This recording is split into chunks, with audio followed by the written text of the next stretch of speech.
আসসালামু আলাইকুম রহমতুল্লাহি ওবারাকাতুহু। সম্মানিত দর্শক, আজকে আপনাদের সাথে খুবই একটি গুরুত্বপূর্ণ বিষয়ে শেয়ার করতে যাচ্ছি।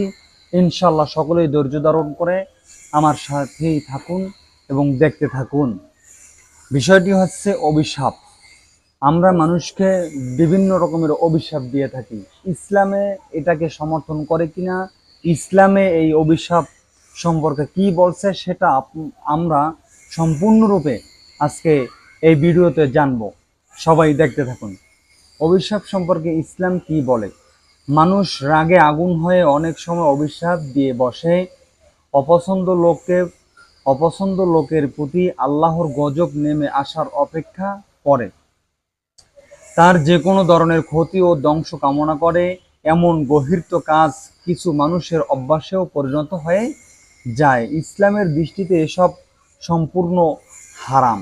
ইসলামের দৃষ্টিতে এই সব অভিশাপ দেওয়া সম্পূর্ণ হারাম ও অনুচিত। অনেক সময় অভিশাপ হিতে বিপরীত হয়। এটা হাদিস শরীফে স্পষ্টভাবে উল্লেখ করা আছে। কোনো মুসলমান অন্য কোনো মুসলমানকে অভিশাপ দেওয়া সর্বাবস্থায় হারাম। এমনকি নির্দিষ্ট কোনো অমুসলিমকেও লানত করা যাবে না যতক্ষণ না কুফরি অবস্থায় তার মৃত্যু সম্পর্কে নিশ্চিত হওয়া যাবে। হাদিসে রাসূল সাল্লাল্লাহু আলাইহি ওয়াসাল্লাম বলেছেন, প্রকৃত মুসলমান সেই ব্যক্তি যার জিহ্বা ও হাত থেকে অন্য মুসলমান নিরাপদ থাকে।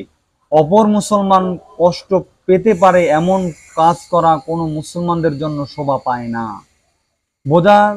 বোঝার সঙ্গে সঙ্গে তার কাছে কখনো অজান্তে কাউকে কষ্ট দিয়ে ফেললে বোঝার সঙ্গে সঙ্গে তার কাছে মাপ চেয়ে নেওয়া উত্তম চরিত্রের বহিঃপ্রকাশ।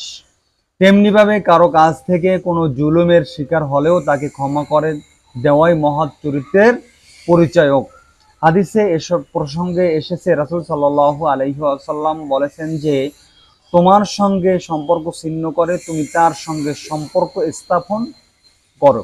যে তোমাকে বঞ্চিত করে তুমি তাকে তুষ্ট করো। যে তোমার প্রতি জুলুম করে তুমি তার সঙ্গে উত্তম ব্যবহার করো, অথবা কি তাকে ক্ষমা করে দাও। তেমনিভাবে কাউকে অভিশাপ দেওয়াও কোনো মুসলিমদের জন্য শোভনীয় নয়। হাদিসে এসেছে, রাসূল সাল্লাল্লাহু আলাইহি ওয়াসাল্লাম বলেছেন, মুমিন কখনো অভিসম্পদকারী হাদিসে এসেছে মুমিন কখনো অভিসম্পদকারী নয়। রাসূল সাল্লাল্লাহু আলাইহি ওয়াসাল্লাম আরো বলেছেন, তোমরা পরস্পর আল্লাহর লানত, আল্লাহর গজব ও জাহান্নামের অভিশাপ দেবে না। রাসূল সাল্লাল্লাহু আলাইহি ওয়াসাল্লাম আরো বলেছেন, অভিসম্পদকারী আখিরাতেও মান মর্যাদা পাবে না। কিয়ামতের দিন অভিসম্পদকারী সুপারিশ করতে পারবে না এবং সাক্ষ্য প্রদান করতে পারবে না।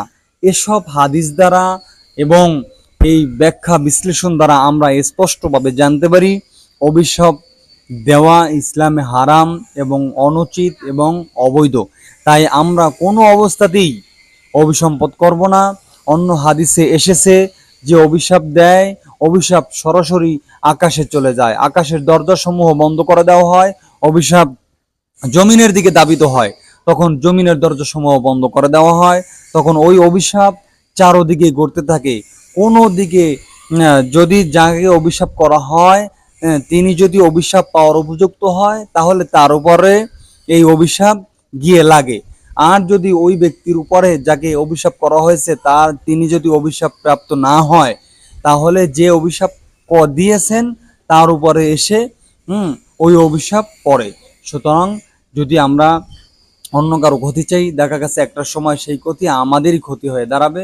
তাই এরকমের আমরা অভিশাপ দেব না এবং অভিশাপ বা মানুষ আমাদেরকে বাজে কথা বদদোয়া দিতে পারে এমন কোনো কাজ করবেও না। মানুষ আমাদেরকে ক্ষতি করলেও আমরা তাকে ক্ষমা করে দেব। এটাই ইসলামের সৌন্দর্য। আসসালামু আলাইকুম রহমতুল্লাহ। সাবস্ক্রাইব করে সঙ্গে থাকবেন এবং আরও সুন্দর সুন্দর ভিডিও পেতে আমার সাথেই থাকুন।